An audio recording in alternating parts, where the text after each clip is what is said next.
Baik, kita sudah membaca hizib keempat bahagian pertama. Jadi di sini ada makna yang sangat-sangat mendalam sekali, yaitu Allahumma wa tahannan. Tahannan itu maknanya kasih sayang. Tapi kasih sayang tahannan ini berbeza dengan tarham. Kalau tarham itu kasih sayang yang sifatnya memang mengasih sayangi.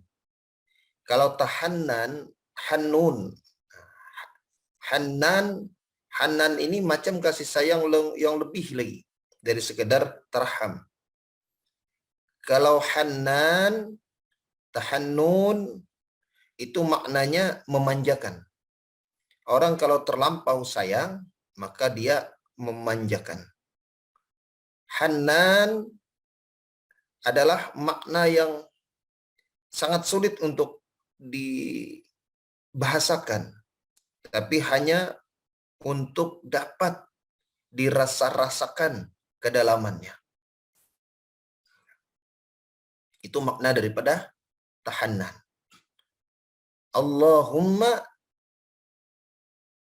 tarham ala Sayyidina Muhammad. Atau irham Sayyidina Muhammad. Kata rahimah itu melindungi, mengayomi, mengasih sayangi. Itu dalam lapisan luarnya. Macam kita sayang dengan seorang budak. Ada kita sayang dengan seseorang. Maka kita akan menjaga. Penjagaan ini lebih kepada rahim. Penjagaan kasih sayang, tapi menjaganya dari luar. Yang dari penjagaan luar untuk dijaga ke dalam. Itu irham. Kalau tahannan itu yang dari dalam. Itulah perbedaan antara irham dan tahannan. Ya. Irham tadi lebih kepada penjagaan luar. Sedangkan tahannan itu buah atau hasil daripada irham tadi. Jadi tahannan ini lebih lagi dari sekedar irham. Maka orang punya sifat hanan, itu hasil buah daripada irham. Orang-orang soleh senang dan sering bermunajat. Ya Hannan, Ya Mannan, Ya Hannan, Ya Mannan. Karena Hannan ini sifat kemanja-manjaan, sifat yang sangat-sangat dekat sekali. Maka apabila di dalam salawat kita terkandung Allahumma wa tahannan ala Sayyidina Muhammad wa ala ali Sayyidina Muhammad, harapan kita adalah munculnya kasih sayang yang mendalam dengan Rasulullah. Nah, kasih sayang ini adalah kasih sayang yang memanglah murni. Kasih sayang yang memang tulus, ikhlas, dan bergelora kepada Rasulullah Sallallahu Alaihi Wasallam. Meskipun sebenarnya kita tidak pernah membayang-bayangkan wajah Nabi semacam seperti apa, tapi rasa rindu itu yang memang sangatlah kuat. Ajib memang. Insya Allah nanti ya, kita yang selalu membaca salawat, terkhusus ketika watahannan ala Sayyidina Muhammad wa ala ali Sayyidina Muhammad, kita minta bukakan makna daripada tahannan itu macam apa. Kita minta dirasa-rasakan seperti apa. Itu akan ada rasa rindu, rasa cinta, rasa kasih sayang yang memanglah tidak dapatlah dilukiskan dengan kata-kata. Jadi perlu diingat bahwa seperti apa salawat yang kita baca, kalau Allah memberikan dan membukakan hijab dari setiap doa, dari setiap salawat yang kita ucapkan, itu betapa dahsyat dan luar biasanya. Luar biasa. Akan terasa nanti setelah kita memang sering membaca salawat itu. Jadi janganlah kita ini merasa bosan-bosannya untuk terus dan selalu bersalawat.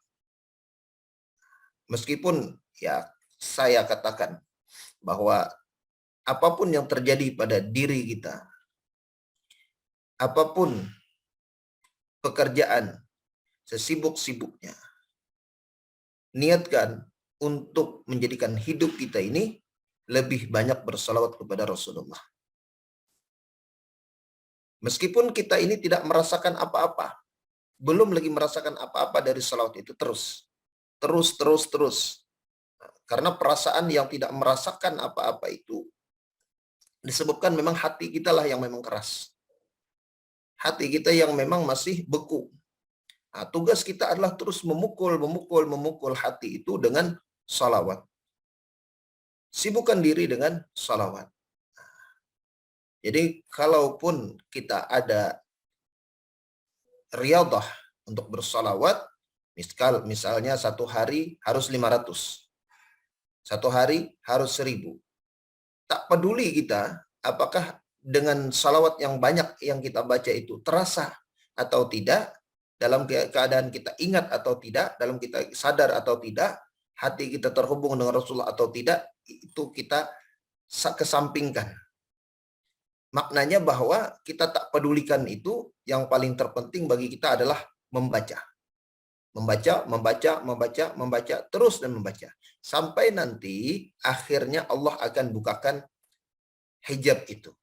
Allah koyak hijab itu sehingga buah daripada apa yang kita baca, insya Allah pada suatu hari kita akan merasakan itu. Kembali kepada makna-makna salawat yang sudah kita baca.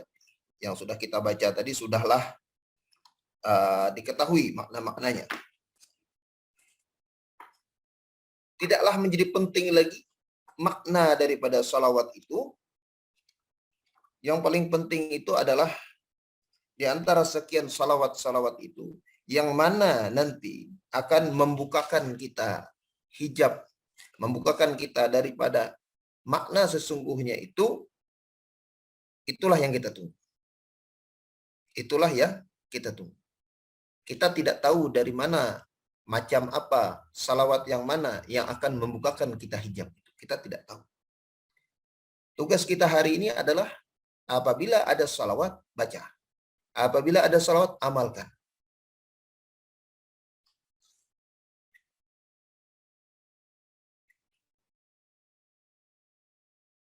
Salawat itu adalah satu perkara, satu benda, satu hal yang dimana dia menjadi pembuka dari segala pintu-pintu pembuka. Allah pernah wahyukan kepada Nabi Musa. Ya Musa, laula man yahmaduni. Laula man yahmaduni ma anzaltu minas sama qitratan wala ambattu mil ardi warqatan. Wahai Musa, sekiranya tidak ada yang memujiku, maka aku tidaklah akan turunkan satu tetes air hujan. Dan tidaklah aku tumbuhkan dedaunan. Tidak aku tumbuhkan pokok-pokok pohon. Ya Musa, laula may ya'buduni ma ahmaltu may yu'sini tarfata'in. Sekiranya tidak ada yang menyembah aku, amhaltu mayusini tarfata'in, maka aku tidaklah akan biarkan, aku tidak akan biarkan mereka yang bermaksiat kepadaku. Aku akan azab mereka. Ya Musa, laula ma yashhadu an la ilaha illallah. Sekiranya tidak karena ada hambaku yang mengucap la ilaha illallah, la sayyabtu jahannam ala dunya, maka aku penuhi dunia ini dengan neraka jahannam. Ya Musa, idza laqital masakin fas'alhum kama tas'alul aghniya fa illam taf'al dzalika faj'al kulla syai'in alimta aw qala al amilta tahta turab. Ya Musa, sekiranya kamu jumpa dengan orang miskin, maka berharaplah kepada mereka sebagaimana engkau berharap kepada orang-orang kaya. Ya Musa, atuhibbu alla yanalaka 'atshun yaumil qiyamah? Wahai Musa, hendakkah kau tidaklah akan merasa haus dahaga pada hari kiamat? Lalu Nabi Musa berkata, "Na'am. Na'am, ilahi na'am."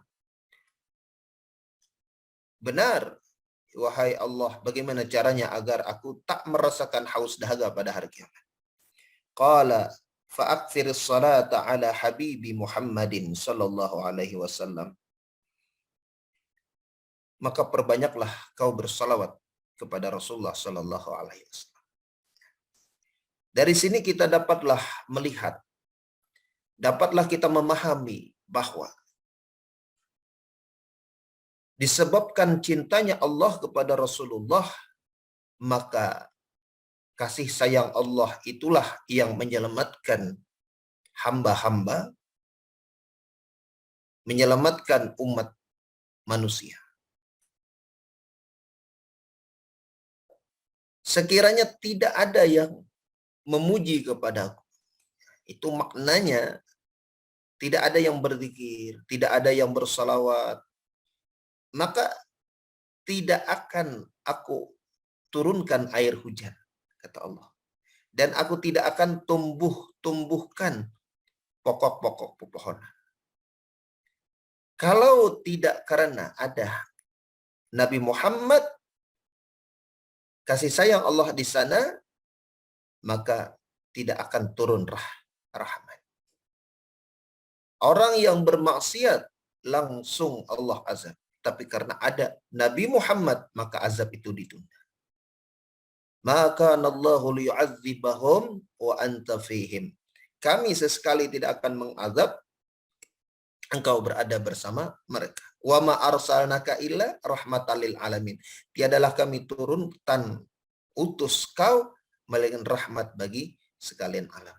Laulaka ma khalaqtu li ajlik. Sekiranya tidak karena engkau ya Muhammad, tiada aku ciptakan alam semesta.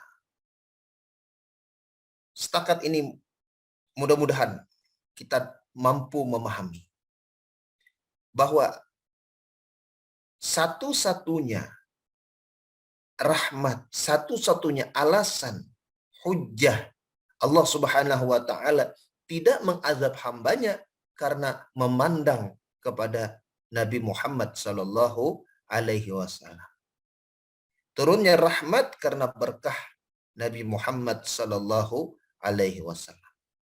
Maka alasan ini cukuplah menjadi pegangan bagi kita untuk tetap berada pada jalan cinta Rasulullah, pada jalan salawat.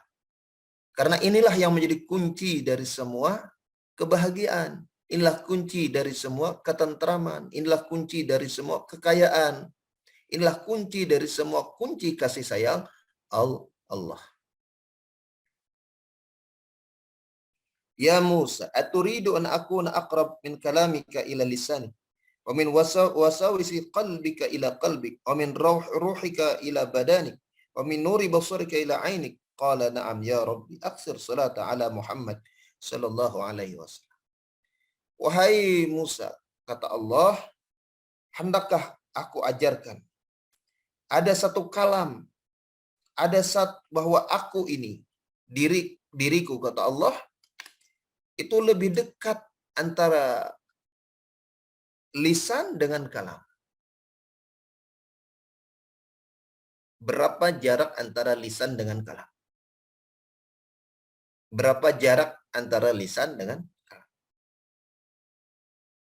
Ini lisan. Ini lisan. Lisan ini apabila digerakkan, dia akan menghasilkan kalam. Lisan, kalam. Tanpa lisan tidak ada kalam. Dengan adanya bergerak lisan, maka ada kalam. Sekarang berapa jarak antara kalam dengan lisan? Berapa jarak antara kalam dengan lisan?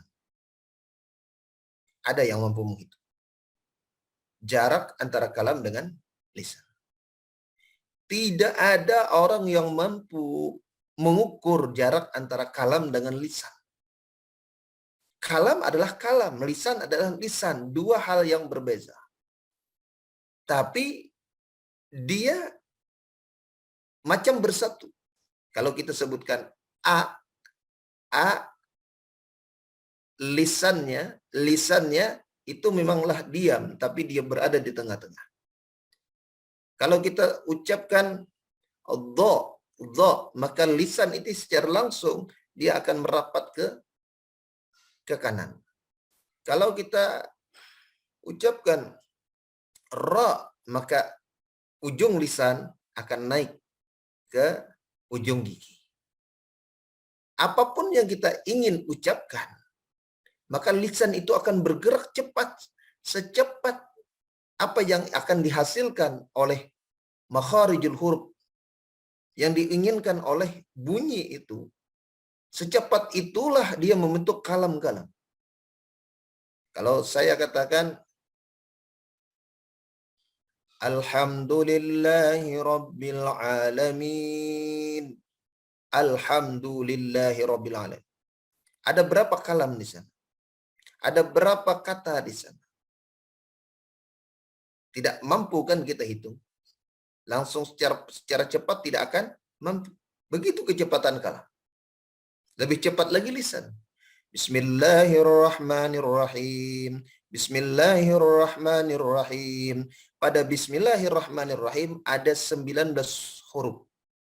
Ada ba, sin, mim, alif, lam, ha, alif, lam, ra, ha, mim, nun, alif, lam, ra, ha, mim, ya, ra, ha, ra. Nah, saya pun agak susah juga ini. Bismillahirrahmanirrahim. Di dalam Bismillahirrahmanirrahim ada ba, sin, mim, alif, lam, ha, alif, lam, ra, ha, mim, nun, alif, lam, ra, ha, ya, mim. 19. Ya. Apakah begitu kalau kita ucapkan Bismillahirrahmanirrahim? Cepat kan? Bismillahirrahmanirrahim. Cepat kita ucapkan Bismillahirrahmanirrahim. Padahal dalam 19 huruf di dalam Bismillahirrahmanirrahim itu bergeraklah lisan kita secepat yang kita ucapkan. Lisan ini bergerak. Tanpa lisan tidak akan ada kalam.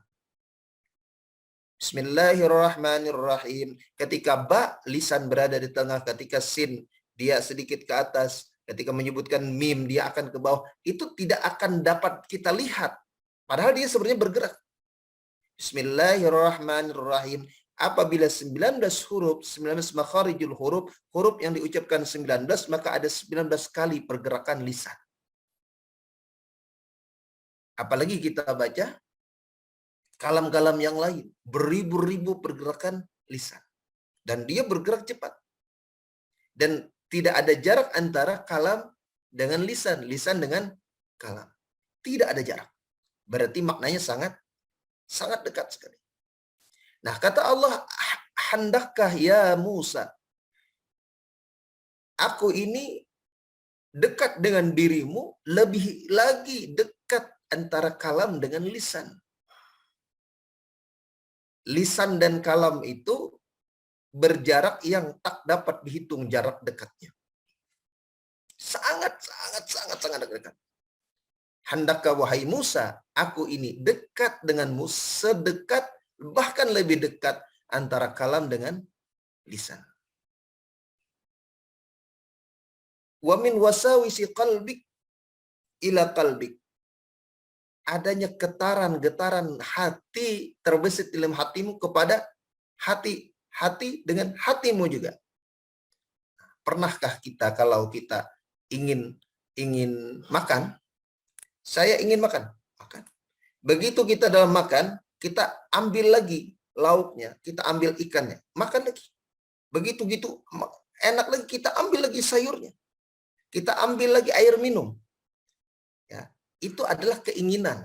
Dalam hati, kata hati, ambil ikan, ambil lauk, ambil sambal, ambil chili, ambil kecap, ambil air. Itu adalah khatar hati. Kalau kita makannya cepat, ambil, makan, makan, cepat, ambil, makan. Adakah kita berpikir? Tidak, tidak ada. Padahal itu adalah kata hati. Yang menyuruh itu adalah bisikan hati. Ya, bisikan hati. Bisikan hati ini tidak terdengar. Sama kalau orang dipanggil, dijemput, naik ke atas panggung. Dia akan menyanyikan lagu. Orang bertanya-tanya, lagu apa, judul lagu apa yang akan kamu bawakan, yang akan kamu nyanyikan. Dia katakan kepada hadirin, kepada orang-orang yang hadir, dia katakan, saya akan menyanyikan bisikan hati.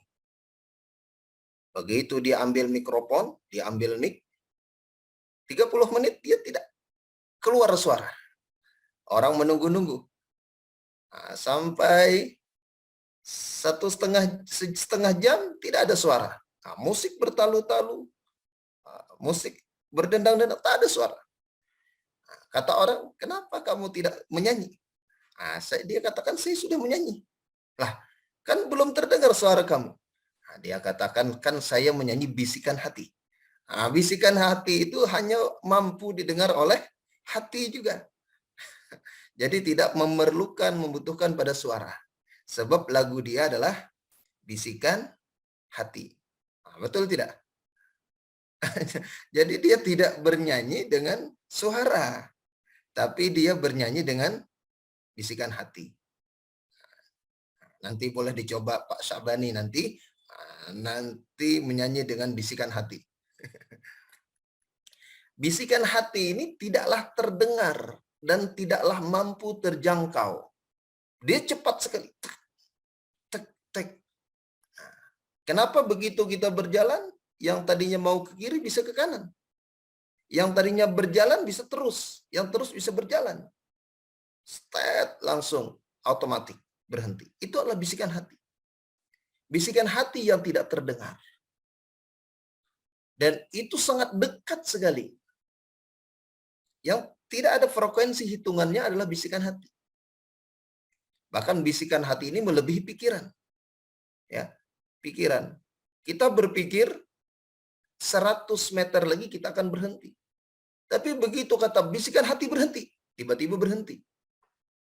Melebihi dari pikiran. Dekat tidak? Dekat sekali dia antara perubahan interval dari hati ke hati, dari bisikan ke bisikan, sangat dekat sekali. Adakah yang mampu menghitung? Tidak ada. Maka kata Allah, aku lebih lagi dekat daripada bisikan-bisikan hati. Wa min ruhika ila badani. Jarak antara roh dan badan. Apa ada hari ini orang yang mampu menghitung jarak antara roh dengan badan? Roh dan badan itu benda yang sama atau berbeza? Sama atau berbeza? Roh dengan badan. Berbeza. Sebab roh menjadikan hidup. Ya, roh menjadikan hidup. Tapi roh tidak akan mampu juga hidup kalau tak ada jasad. Bila mana bersatu roh dengan jasad, maka dia menjadi sempurna. Jarak antara roh dan jasad ini tidak ada yang mampu menghitung jaraknya. Tak ada yang mampu menghitung jarak antara daging dengan kulit. Meskipun dia sesuatu yang berbeza. Nah, jarak yang semakin dekat itu lebih lagi Allah dekat dengan aku lebih dekat, aku lebih dekat, wahai Musa, aku lebih lagi dekat. Bagaimana agar aku ini menjadi rapat sekali dengan engkau, wahai Musa? Bahkan aku ini lebih dekat wa min nuri basarik ila aini. Lebih dekat cahaya mata dengan mata. Kita mampu melihat sebab ada cahaya. Betul. Kita mampu melihat karena ada cahaya. Matikan lampu, tak ada cahaya, kita tak dapat melihat. Maka sedekat nur, cahaya yang masuk ke dalam retina mata, kemudian kita dapat melihat dengan mata ain ini, maka sedekat itulah aku, hai Musa. Apa kata Musa? Hendakkah kau macam itu, wahai Musa? Naam ya Rabbi. Betul ya Allah, aku ingin. Maka caranya adalah aksir salata ala Muhammadin sallallahu alaihi wasallam. Perbanyak baca salawat atas kekasihku Muhammad.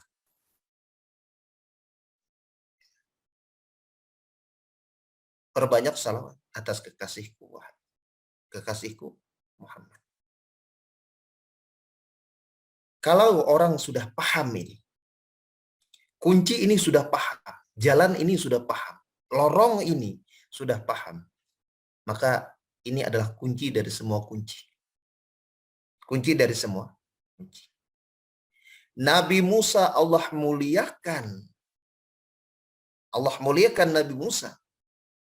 Menjadi kalamnya, menjadi orang yang dibicarainya.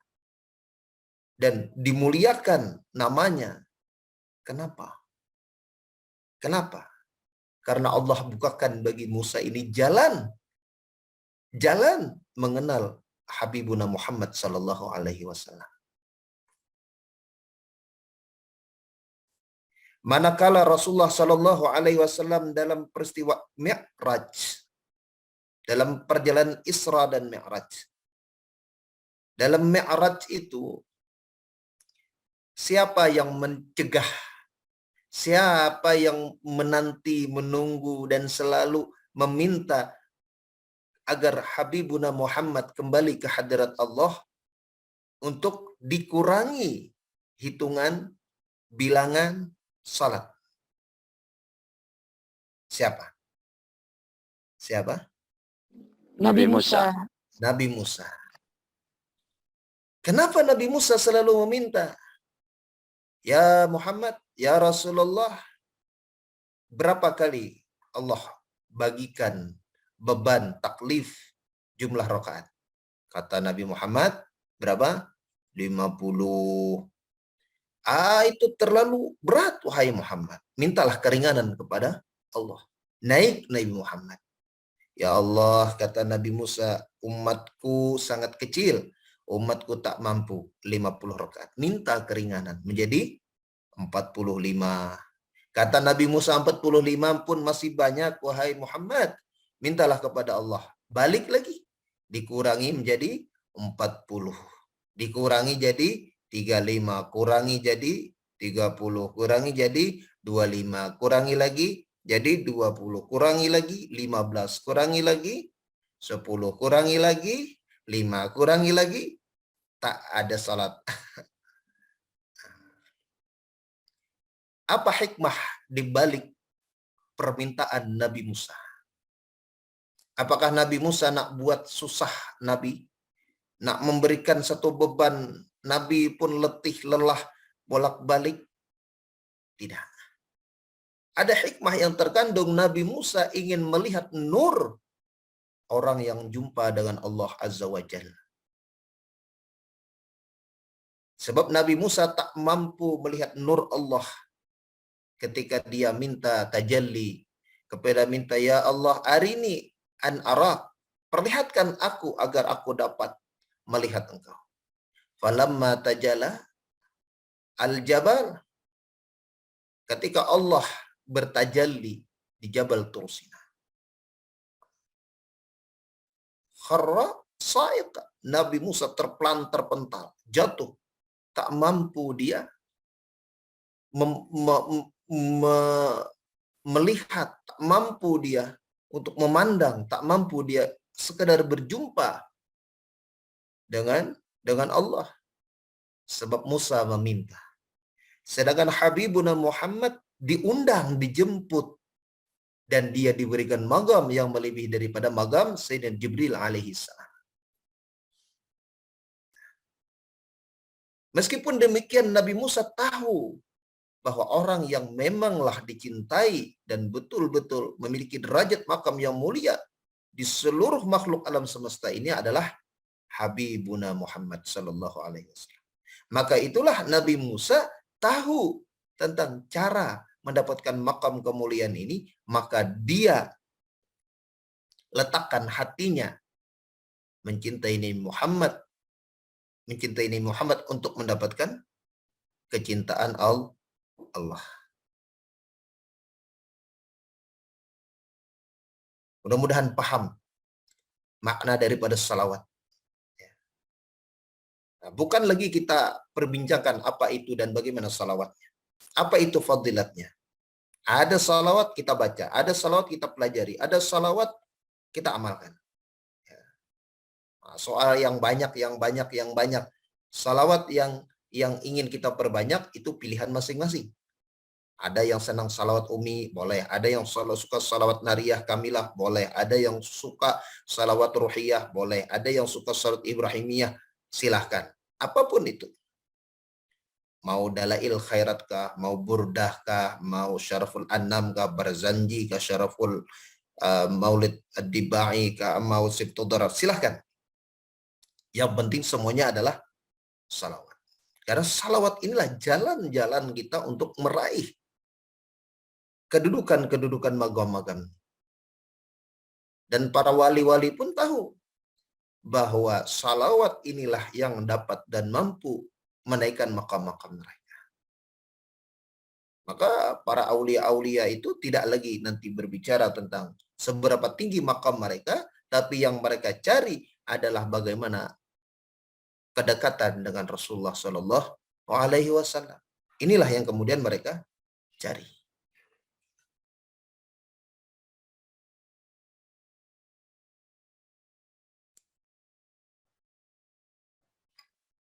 Yang kedua, salawat ini adalah juga menghindarkan atau menghilangkan kefakiran. Salawat itu menjadikan orang itu tidaklah menjadi orang yang fakir.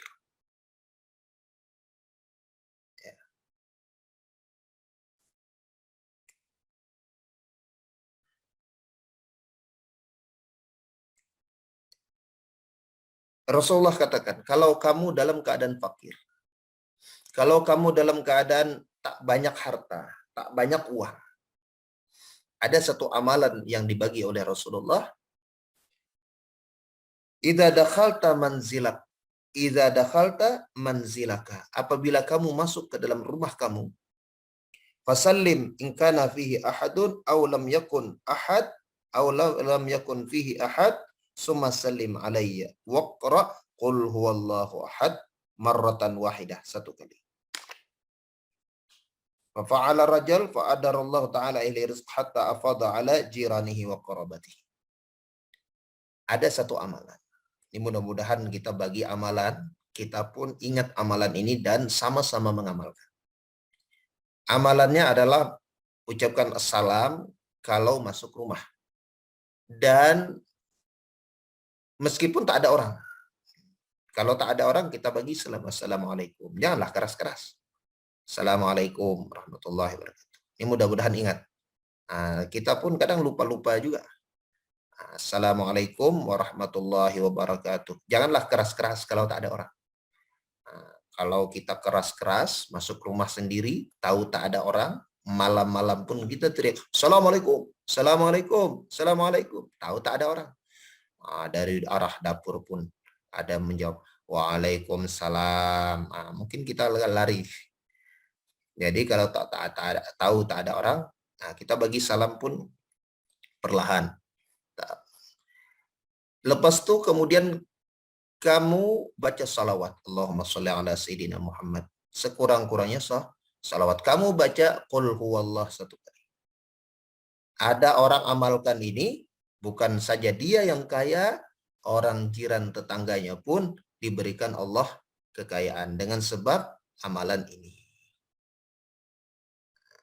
Ini amalan ini juga sudah pernah juga diajarkan dan diijazahkan oleh Syekhuna Abu Bakar Sekumpul, pernah juga mengijazahkan ini amalan. Nah, mudah-mudahanlah kita ini dapat ilmu, bukan sekedar ambil ijazah, tahu ilmunya, tapi kita juga dapat amalkan istiqomah. Ya, nanti kalaupun dapat pengalaman, testimoni, saya sudah amalkan 1 minggu, saya dapat rezeki, saya amalkan 1 bulan, saya boleh beli kereta, saya amalkan 1 tahun, saya boleh buat rumah. Kan senang kawan-kawan yang belum lagi dapatkan, dia semangat. Karena berbagi. Jangan begitu sudah dapatkan yang rezeki luas, dia diam.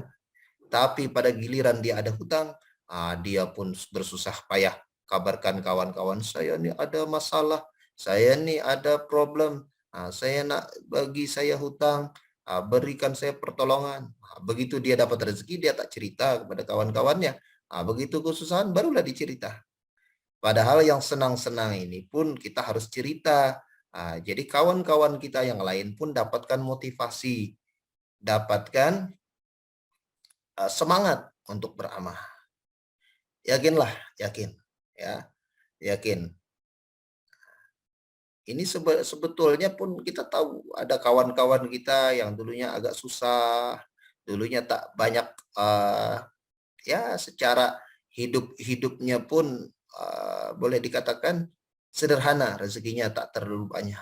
Rajin sekali dia, hadir terus pengajian, hadir terus kelas. Sekarang tak ada lagi, sebab dia sudah senang, sudah banyak rezeki dia, dia pun sudah menghilang. Nanti kalau dia seret lagi rezekinya, sudah susah cari job, sudah dia datang lagi dia. Nanti dia join gabung lagi di kelas. Kenapa kamu rajin sekarang? Sebab saya sekarang usaha saya tak macam dulu lagi. Saya pun banyak masalah, banyak problem. Maulah dia datang lagi. Tapi bila dia sudah berjaya, dia menghilang. Menghilang, dia hidup di alam gaib, alam kegaiban. Jadi mohonlah kawan-kawan ini tetaplah istiqomah. Istiqomah. Yakinlah, saya yakinnya, dan terus yakinkan diri kita semua, kalau kita sendiri tak seafdal, tak seindah, tidak seberkah kita dengan banyak orang.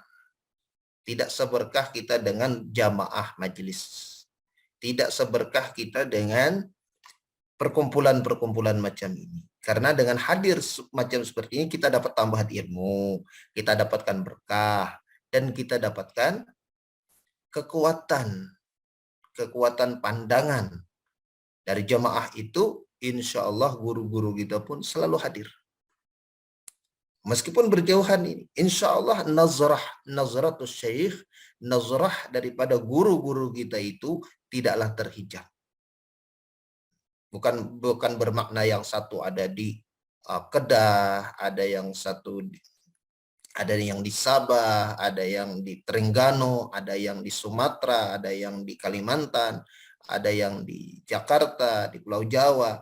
Itu kemudian guru-guru kita tak tengok itu, tak lihat kita. Bukan begitu. Dimanapun kita berada, bukanlah satu masalah bagi orang-orang yang sudah berada dalam wilayah yang sudah Allah berikan kepada mereka, bukan satu penghijab. Yang paling penting adalah hati kita. Hati kita kalau sudah terkait, berpaut, insya Allah ada keberkahannya. Jadi tadi amalkan, yang satu tadi masuk rumah. Ada lagi amalan untuk rezeki ini,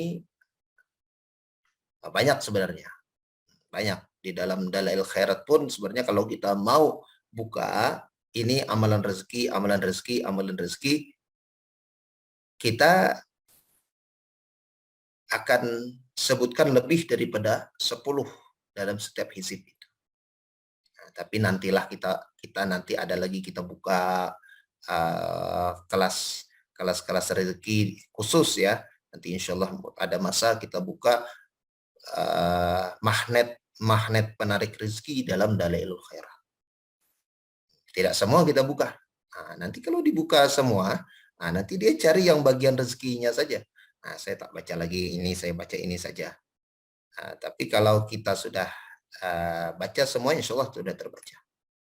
Ada. Coba tengok saja, lihat. Boleh kita introspeksi, boleh kita muhasabah, boleh kita ambil lihat ke belakang. Bagaimana keadaan hal rezeki kita hari ini? Ini sebagai indikator. Indikator bahwa memanglah amalan salawat, terlebih dalailul khairat, terlebih juga salawat yang lain-lain, semua salawat, itu punya dampak, punya pengaruh terhadap kehidupan kita. Termasuk pada rezeki kita. Bila mana ada peningkatan rezeki, maka betullah bahwa apa yang selama ini kita usahakan, kita pelajari, dan kita amalkan adalah yang kita rasakan. Ya, boleh tengok pada kehidupan kita masing-masing. Ada tidak peningkatannya? Kalau belum ada berarti ya tetaplah istiqomah. Tapi insya Allah ada. Nah, yang penting itu istiqomah. Ada atau tidak, tak ada jadi masalah, tak ada jadi problem. Malah nanti kalau ada penambahan, kita tak siap, tinggalkan majelis sebab sibuk dan sebagainya. Padahal masih banyak rezeki-rezeki lain. Rezeki yang kita akan dapatkan daripada jalan salawat ini.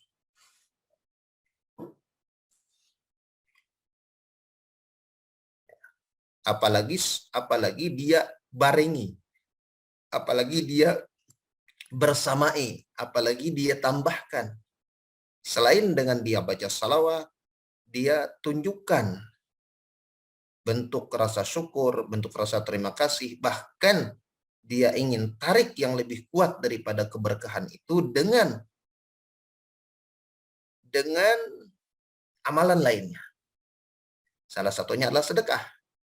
Nah, sedekah kalau diamalkan orang ahli salawat, sedekahnya juga besar, itu akan lebih lagi terasa. Nah, yang satu baca 100 tapi sedekahnya juga 100. Yang satu baca 100 saja 100 kali. Nah, ditambah misalnya plus 100 ringgit. Itu akan lebih daripada orang hanya baca salawat 1000. Karena ada pahala lain, ada berkah lain, ada pendorong lain.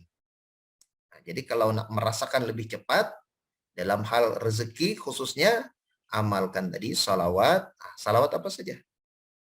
Salawat apa saja? Kemudian lalu pun disedekahkan, diinfakkan yang memang ada hubungannya dengan salawat. Pahalanya, berkahnya, maunahnya akan lebih nampak terasa. Yakin saja.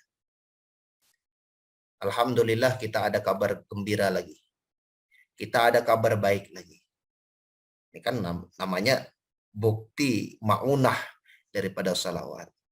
Insya Allah orang ada sudah datang, orang sudah ada beri kabar. Mudah-mudahan Allah memudahkan semuanya.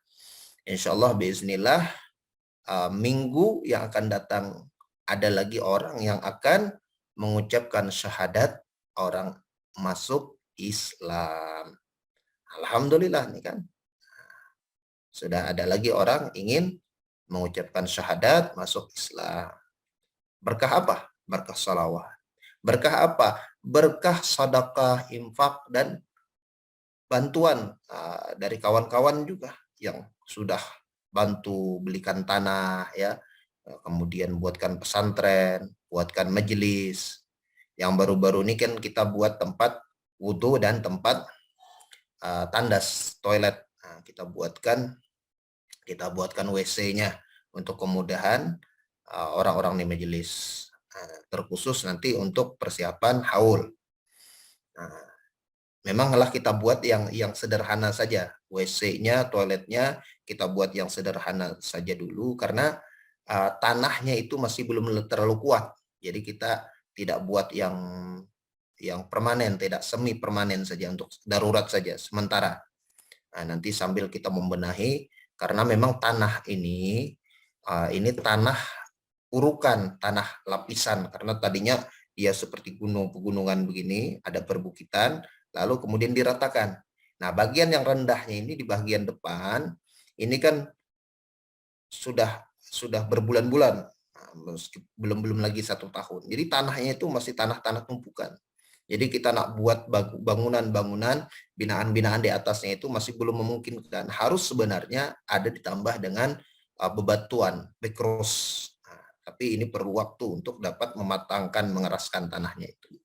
Tapi walhasil alhamdulillah kita sedikit demi sedikit kita pun terus benahi, tambah pembangunan, ya, tambah setiap ada yang infak sedekah kita buatkan untuk pembinaan pembangunan itu, dan alhamdulillah pun bertambah jamaahnya. Bayangkan, setiap seminggu sekali, bahkan dalam seminggu itu ada 2 kali, yang kita selalu bagi makanan. Kita buatkan nasi kuning, kita buatkan kadang bubur kacang, selalu ada makanan. Jadi orang datang pun pulang dengan perut kenyang. Ini cara kita untuk membahagiakan Rasulullah agar orang senang dengan salawat. Nah, ini pengorbanan. Dan dalam setiap pengorbanan itu pasti ada perjuangan, itu pasti ada pengorbanan. Wa anfiqu wajahidu bi amwalikum. Sebelum kita anfusakum harus amwalikum. Sebelum kita berjuang dengan diri kita, dengan kekuatan kita, harus dengan harta kita. Karena tegaknya agama ini tentulah bi amwal dulu, dengan harta. Makanya inilah saya ingin dorong, man dzalladzi yuqridullaha qardan hasana fayudha'ib lahu da'afan katsira. Begitulah metode guru-guru kita juga semua. Dengan salawat ini, dengan amalan-amalan salawat, amalan-amalan pembuka rezeki, saya inginkan semuanya amalkan, lazimkan, amaliyahkan. Untuk apa? Pertama, agar kawan-kawan yang membersamai di dalam majelis ini, yang ikut di dalam majelis ini, Allah mudahkan dulu perkara-perkara rezeki. Sehingga kita tidak lagi nanti dibuat sibuk dengan dunia.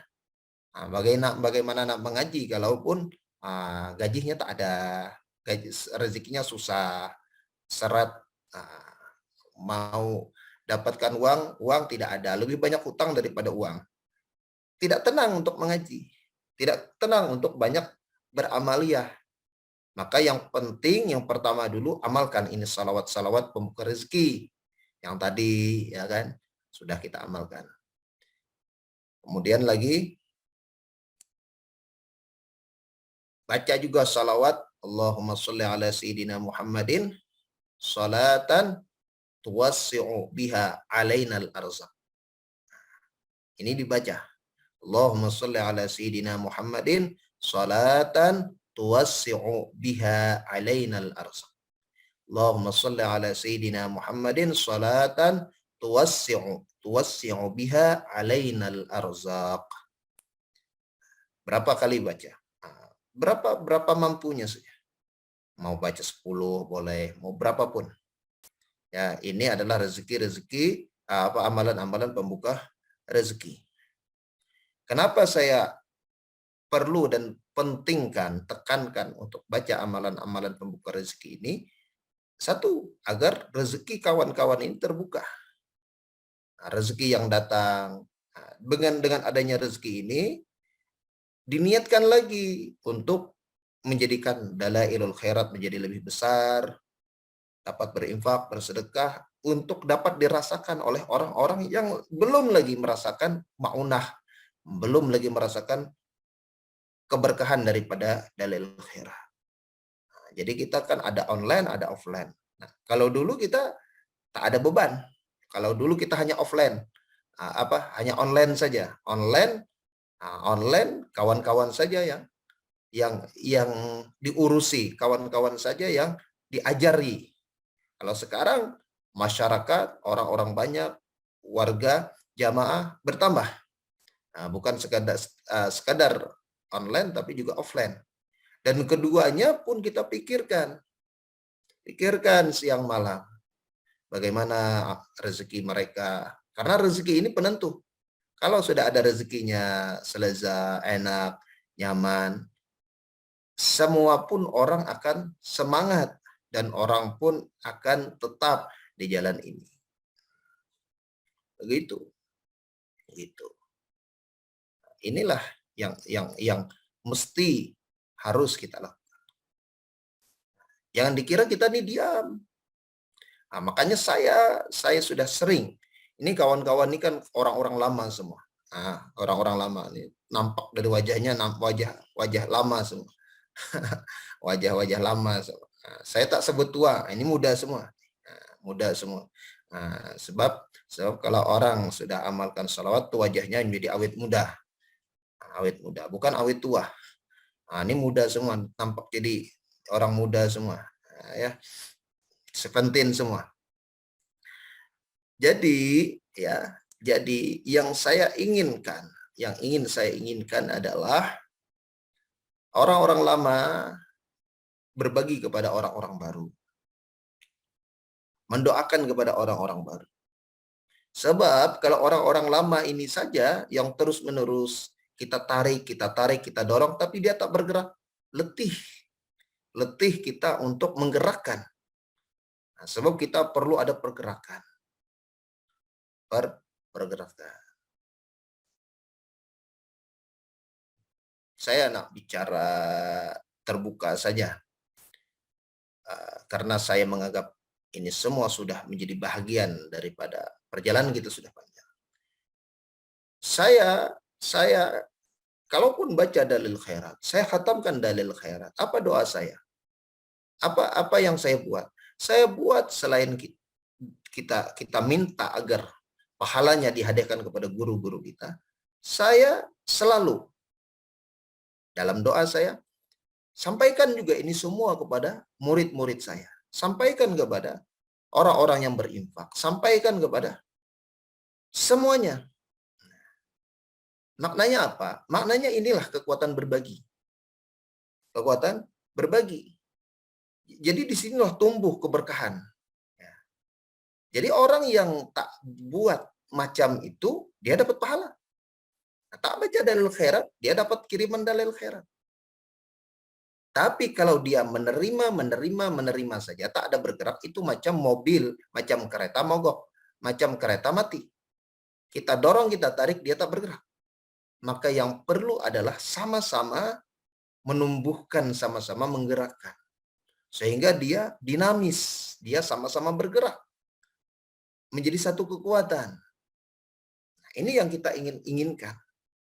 Ya, dalam hal amaliyah kita saling mendoakan, saling menghadiahkan, saling membagi. Itu adalah kekuatan.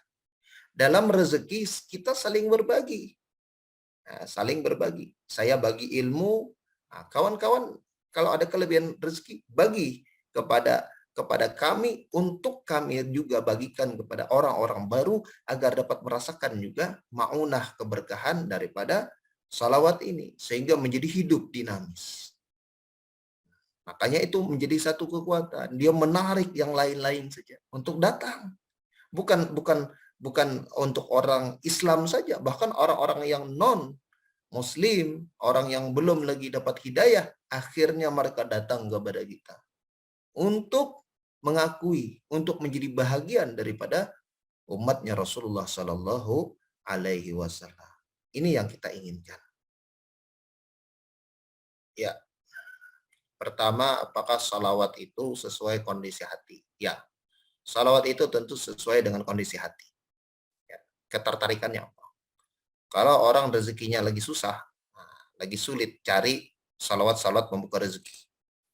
Kalau orang lagi hatinya galau, hatinya berat, akan diberikan salawat-salawat ringan masalah. Kalau orang dalam kesulitan, salawat yang memudahkan semua urusan. Kalau orang lagi sakit, tentu salawat-salawat penyembuhan.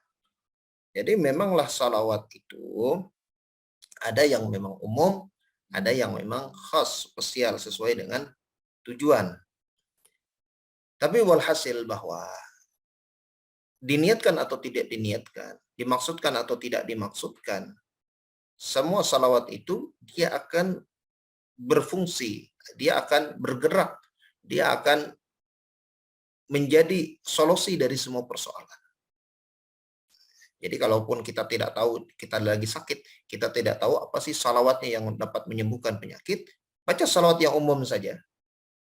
Baca salawat yang umum saja, dia pun bisa menyembuhkan. Karena hakikat daripada salawat itu adalah solusi dari segala persoalan, obat dari segala obat. Ya, karena manusia ini sebenarnya persoalan-persoalannya memang tidak jauh dari masalah penyakit, masalah hati, masalah pikiran, masalah rezeki, keuangan, ya, masalah kedudukan, pangkat. Sebenarnya permasalahan manusia itu kalau kita mau inventorisir dengan cabang-cabang masalah, kalau kemudian diekstrak, sebenarnya persoalannya itu ya harta wanita tahta itu semua itu bergulir pada masalah-masalah itu saja. Hanya variasinya yang berbeda. Ya. Nah, kemudian yang kedua adalah mengenai apa intisari atau nubzah daripada khamsumiyah salat ala nabi. Ini punya karakteristik juga salawat ini. Karakteristik salawat ini dia dibagi pada 5 hizib. 5 hizib yang dimana setiap hizibnya itu dikumpulkan sampai 100 bait atau 100 nomor. Sehingga menjadi 5 dikali 100 menjadi khamsumiyah, 500 salawat.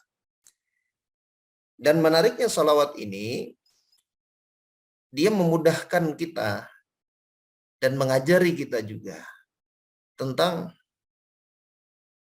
bagaimana cara mudah mendapatkan asrarnya, rahasianya. Salawat ini pada hizib pertama itu redaksinya apa? Allahumma sholli ala Sayyidina Muhammad wa ala ali Sayyidina Muhammad. 100 bait atau 100 nomor.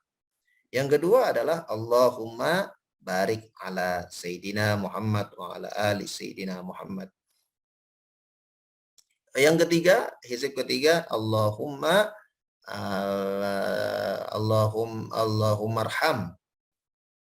arham Sayyidina Muhammad wa ala ali Sayyidina Muhammad. Yang hizib keempat tadi apa? Allahumma wa tahannan ala Sayyidina Muhammad wa ala ali Sayyidina Muhammad. Nanti yang kelima adalah Allahumma sallim ala Sayyidina Muhammad wa ala ali Sayyidina Muhammad. Semua ini ada hubung kait dengan metode di dalam Dalail Khairat. Dalam Dalail Khairat dalam hizib Senin itu ada Allahumma salli ala Sayyidina Muhammad wa ala ali Sayyidina Muhammad. Allahumma barik ala Sayyidina Muhammad wa ala ali Sayyidina Muhammad. Allahumma arham Sayyidina Muhammad wa ala ali Sayyidina Muhammad. Nah, jelasnya begini, panjangnya begini.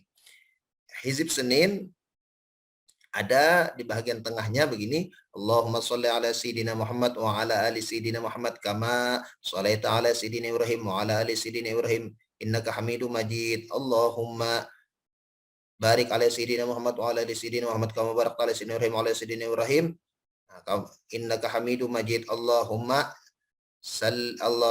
wa tahannan ala Sayyidina Muhammad wa ala Sayyidina Muhammad kama tahannanta ala Sayyidina Ibrahim wa ala Sayyidina Ibrahim innaka Hamidum Majid. Kemudian Allahumma wa tahannan tadi Allahumma sholli ala Sayyidina Muhammad, Allahumma barik, Allahumma arham, kemudian Allahumma wa tahannan ala Sayyidina Muhammad wa ala Sayyidina Muhammad kama tahannanta ala Sayyidina Ibrahim wa ala Sayyidina Ibrahim innaka Hamidum Majid. Terakhir Allahumma sallim ala Sayyidina Muhammad wa ala Sayyidina Muhammad kama sallamta ala Sayyidina Ibrahim wa ala Sayyidina Ibrahim innaka Hamidum Majid. Nanti terakhir penutupnya Allahumma salli wa barik wa tahannan. Allahumma barik, Allahumma sholli ala Muhammad, Allahumma sholli ala Sayyidina Muhammad, Allahumma barik ala Sayyidina Muhammad wa ala Sayyidina Muhammad, Allahumma arham Sayyidina Muhammad wa ala Sayyidina Muhammad, Allahumma wa tahannan ala Sayyidina Muhammad wa ala Sayyidina Muhammad, Allahumma wa sallim ala Sayyidina Muhammad wa ala Sayyidina Muhammad kama shallaita wa barakta wa rahimta wa tahannanta wa sallamta ala Sayyidina Muhammad wa ala ali Sayyidina Muhammad. Ya. Nah, itu mudah kalau Dalail Khairat mau dihafal tuh mudah. Kalau paham ini kunci-kuncinya tuh, Dalail Khairat pun boleh dihafal. dihafal. Ada yang sudah hafal. Mudah kalau anak menghafal. Nah, jadi dia sebenarnya metodenya dia menjadi dikembangkan daripada dalil khairat, dikembangkan lagi. Kunci pokoknya itu kan 5 kuncinya. Salli, wabarik, warham, watahannan, wasallim. 5 ini tidak lepas. Inilah kunci. Kunci dari semua salawat. Nah, diambil dari semua hadis-hadis Nabi, dikumpulkan 5 ini. 5. Kalau orang sudah tahu ini 5 ini tahu, Masya Allah, terbuka nanti. Semua ilmu-ilmu terbuka. Nah, mau mengembangkan salawat sendiri pun boleh. Kalau sudah berangkat daripada 5 ini. Nah, kalau mau disyarahkan bagaimana yang 1, 2, 3, 4, 5 ini, kalau kita mau tunggu ini sampai jam 5 pagi, kita baru kita tutup. Jangan-jangan nanti saya dengan Pak Hari saja, yang lain sudah ditutup. Sudah panjang lebar kita jelaskan, tapi malam ini kita dapatkan intisari daripada 5 hizib itu adalah salli 100, barik 100, tahannan, tarham 100, tahannan 100, salim 100, 500. Ini yang kemudian dikembangkan oleh mu'allif. Nah, di dalam khamsumiyah ini uniknya dia tidak lepas daripada 2 kunci keywordnya. Setelah yang 5 ini, di dalam bait-baitnya itu dia bagi kepada 1 allazi al-bayan namanya. Allazi al-bayan itu sebagai pensyarah atau menyifatkan, memberikan sifat Nabi. Misalnya Allahumma sholli ala sayyidina allazi kana wajhuhu jamilun. Seperti wajahnya allazi kan ada. Allazi itu bayan namanya, penjelas sifat Nabi begini, sifat Nabi begini, sifat Nabi begini, sifat Nabi begini. Itu menggunakan kata allazi. Yang kedua, dia menggunakan kata al-amiri. Nabi perintah ini, perintah ini, perintah ini, perintah ini, perintah ini. Itu menunjukkan pada syariat Nabi. Kemudian juga pada an-nahi. An-nahi. An-nahi itu pada sifat larangan Nabi. Jadi uniknya salawat itu seperti itu, menerangkan sifat Nabi, sifat zahirnya atau batinnya, yang nampak atau tak nampak, kemudian menjelaskan tentang syariat-syariatnya. Jadi sebenarnya kita belajar dari sini pun salawat ini sangat komprehensif, menyatakan kepada ajaran-ajaran Nabi Muhammad. Atau dalam pengertian lain, ini mengandung salawat ini ada tentang ajaran fikihnya, syariatnya, ada juga tentang sufinya, tentang ajaran batiniyahnya, tentang hakikat-hakikatnya ada. Alhasil ini tidaklah habis. Sebenarnya kalau kita syarahkan satu persatu, ini tidak cukup 10 kali pertemuan. Tapi yang sudah kita jelaskan itu memahami secara globalnya saja.